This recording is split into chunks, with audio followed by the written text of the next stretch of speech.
Hello everyone. आज हम start कर रहे हैं क्लास 9th की आपकी हिंदी की वर्कशीट नंबर 75। डेट है आपकी 20 जनवरी 2021। स्टार्ट करते हैं। हिंदी की कहानी है आपकी।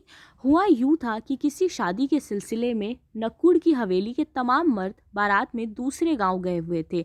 औरतें सज धज कर रत जग्गा मना रही थी। तो घर के जितने भी मर्द थे हवेली के, वो सब लोग कहाँ गए हुए थे? बारात में गए हुए थे। और जितनी भी औरतें थी वो सब तैयार व्यार होके रत जग्गा, यानी कि रात में जो प्रोग्राम्स होते हैं गांव में, उसे रत जग्गा कहा जाता है।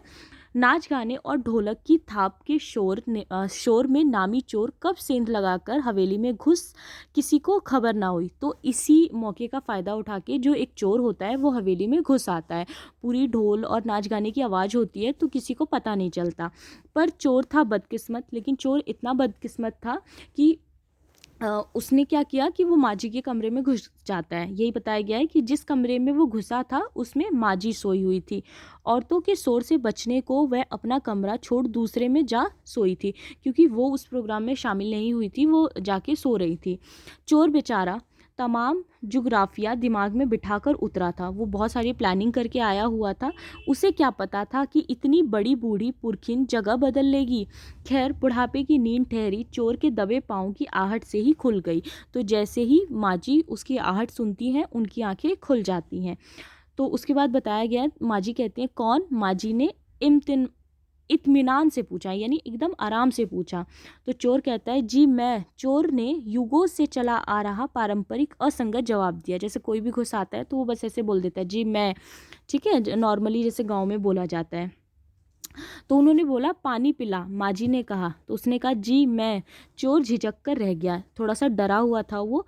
तब तक माजी बिस्तर के बराबर में टटोल कर देख चुकी थी लोटा खाली है। ऐसा कर उन्होंने कहा यह लोटा ले और कुएं से पानी भर ला।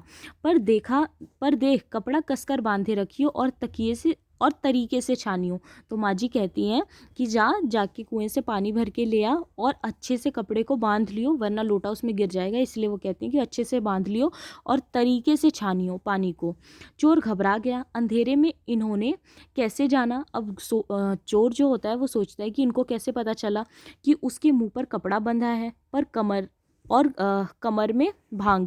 भगवान से उनका तार जुड़े होने की खबर उसे थी, पर बुढ़िया भांग भी छानती होगी, एकदम यकीन ना हुआ। इसी से कुछ हैरान परेशान हो उठा। अब वो बिल्कुल बहुत ज़्यादा घबरा जाता है। जल्दी कर भाई, तभी माँ जी ने कहा बड़ी प्यास लगी है। माँ जी कहती हैं कि बहुत ज़्यादा प्यास लगी है, जल्दी जा और पानी लेके आ। तो चोर गलती से बोल पड़ता है कि पर मैं चोर हूँ।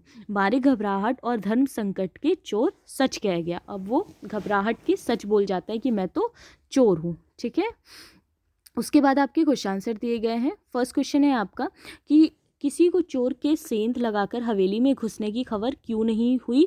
तो इसका आंसर होगा कि हवेली में शादी के कारण पुरुष सदस्य बारात में गए हुए थे, जबकि महिलाएं सज धज कर रत जग्गा मना रही थी। नाच गाने और ढोलक की थाप के शोर के कारण किसी को चोर के सेंध लगाकर हवेली में घुसने की खबर नहीं हुई। ठीक है, क्वेश्चन सेकंड है आपका कि लेखिका ने चोर को बदकिस्मत क्यों कहा? तो लेखिका ने चोर को बदकिस्मत इसलिए कहा क्योंकि चोर गलती से माँ जी के कमरे में घुस आया और माँ जी की आंख खुलने पर पकड़ा गया।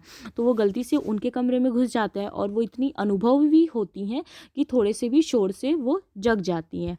क्वेश्चन थर्ड है आपका कि इस गद्यांश और पाठ के आधार पर लेखिका की माँ के व्यक्तित्व की क्या क्या विशेषताएं उभर कर सामने आती हैं? लिखिए।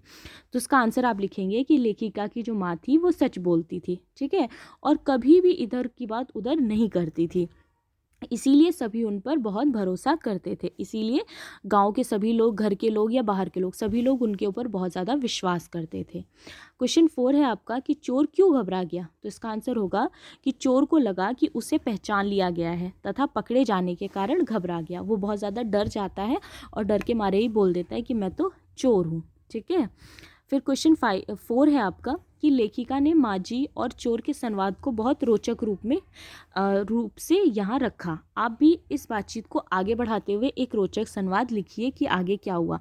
तो जो संवाद था जिसमें चोर कहता है कि मैं तो चोर हूँ, अब इसके आगे की बात आपको लिखनी है। तो माजी कहती है चोर और यहाँ? तो चोर कहता है जी गलती हो गई। तो माजी क्या कहेंगी उसको? नालायक, चोरी करनी भी नहीं आती तुझे, नालायक कहीं का। वो बोलती है नालायक, तुझे चोरी करनी भी नहीं आती। अब इससे भी बेहतर कुछ और लिख सकते हैं ठीक है।